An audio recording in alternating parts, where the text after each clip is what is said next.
CCSF Rams and the Mounties a chance to get that defense off the field and get the football right on back. The Rams on offense as far as third downs go, not the greatest of numbers, probably because they're not the best passing team in the world. Just 48% CCSF on third downs this season. They have yet to convert today on 3 down. 0 for 1. 4 wide set. Peralta going to drop back to throw. Dump off the screen pass for Dale out of the backfield. And Dale across the 30 to the 31. Still 4 yards short of the first down marker. And CCSF will be forced to punt. Nice job there by the Mounties defense as far as reading out the coverage in the flat. And that was Aaron Simpson on the coverage there from Mount SAC, making sure San Francisco did not pick up that first down. So they were playing a little bit of zone coverage there on that last play. So for the first time tonight, we're going to see the big international product, Jermaine Berry, punting it off, and Aaron Vaughns, the freshman, will stand back to get it. And he'll call for a fair catch, make it at his own 34. So for the fourth time in the afternoon, the Mounties will take over on offense with 5:07 left to go in the first quarter. We're all knotted at 3 between CCSF and the Mount San Antonio College Mounties.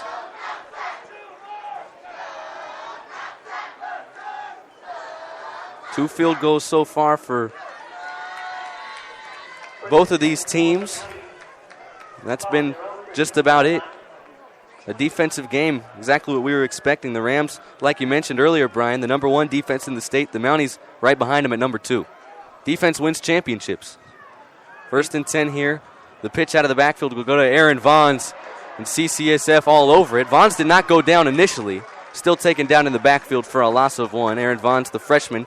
Mounties will be glad to have him back next season, but CCSF there to get him in the backfield for a loss of 1, 2nd and 11. That is Tavita Fa'aui, the defensive end and linebacker. 6'3", 250 for the Rams, who's been phenomenal all season long. Has received some awards as well for defensive honors for this Rams team.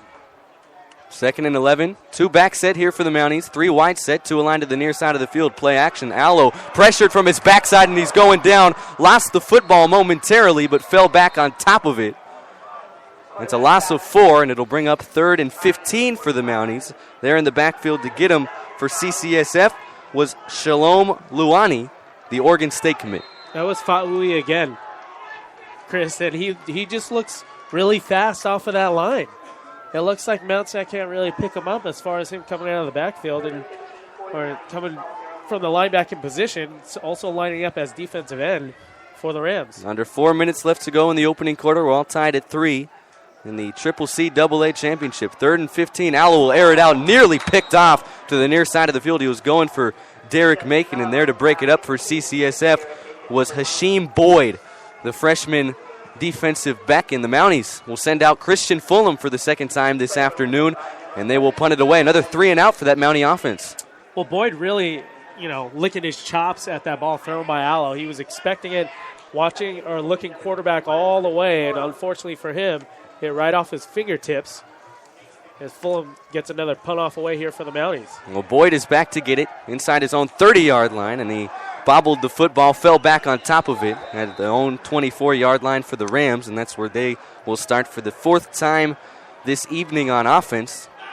Boyd looking for the flag there. He called for a fair catch. It looked like the Mounties made some contact with him, but no penalty marker, and CCSF will start at their own 24-yard line. They've completed just 1 pass so far, and it's been a back-and-forth defensive battle, just like the beginning of the SCFA championship game against Riverside before in the second quarter the Mounties finally started to get it going. Yeah, and hopefully if this defense stands pat for the Mounties, they can really just wear Peralta down and see what they can get offensively. Right now, they're having a hard time solving that puzzle that is the Rams defense as well. Rams will come out in a 4 wide set, 3 aligned to the far side of the field. The lone back is Jure Hayes, the sophomore. Snap is back, Peralta to the throw. Under duress, he's going to go deep over the middle, but he overshoots his intended target. Joseph Bryant, who had the pick earlier, there in coverage, and Peralta was going for Ian Leggett over the middle.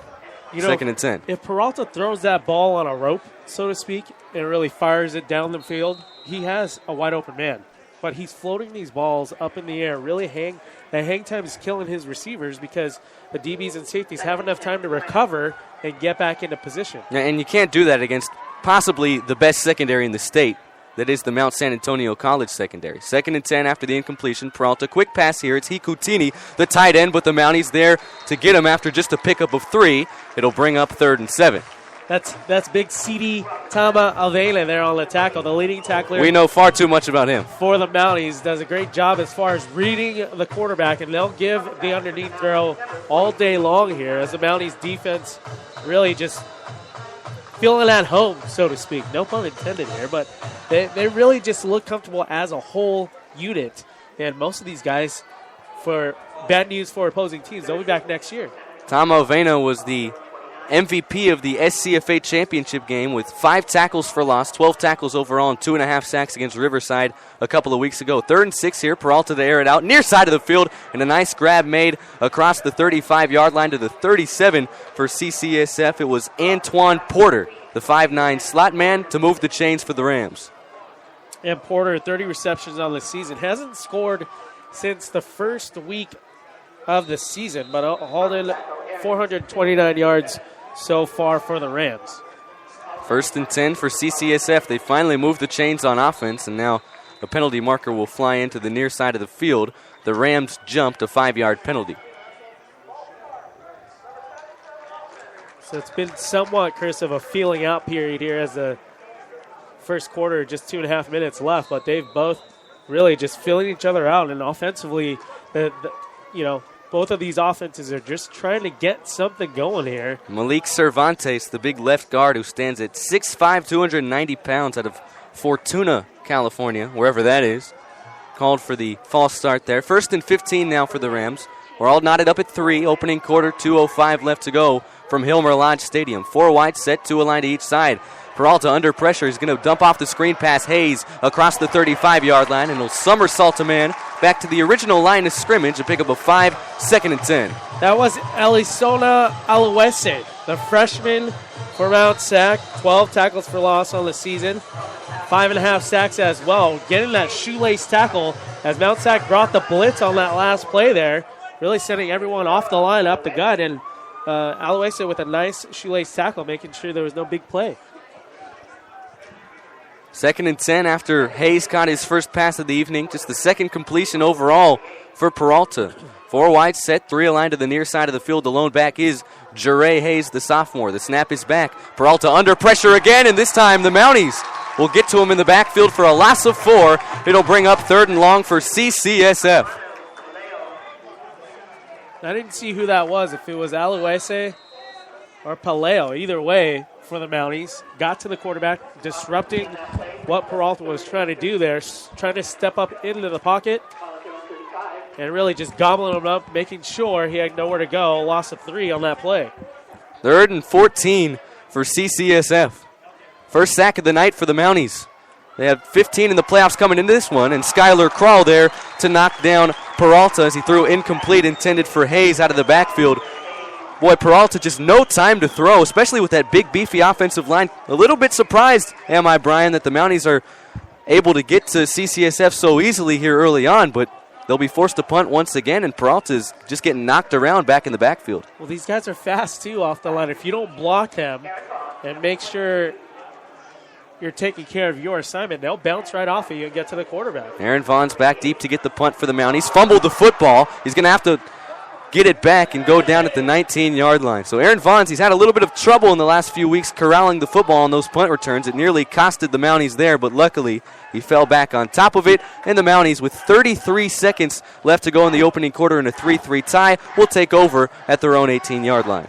Very quickly, piggybacking off of that defensive line for Mount Sac, Fa'alua, Fumuanu, Paleo, Loni Fa, Aluese, all of these guys, 3 out of the 4 are coming back next season. They're all freshmen.